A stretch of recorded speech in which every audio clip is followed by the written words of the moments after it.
రాబందులు చూసారా ఎంత పెద్ద పెద్దవి ఉన్నావో. వీడియోలో చూడడానికి ఇలా ఉంది కానీ రియల్గా చూస్తే ఇవి జంట ఉందన్నమాట. రియల్గా చాలా పెద్ద పెద్దవి ఉన్నాయి.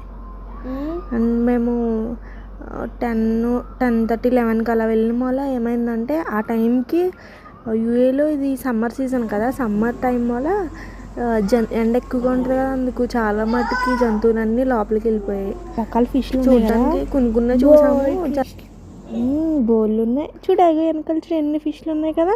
నువ్వు ఎక్కడున్నా? నేను ఇక్కడ ఉన్నానా? ఇదెవరు? డాడీ. ఇది చూడు బాబోయ్ పైతాన్ ఎంత పెద్దదో కదా. మనం చూసాం కదా ఇది. చూడలే. మరి జూలో ఏం చూసాం మనం? జూలో ఎన్ని చూసాం మనం.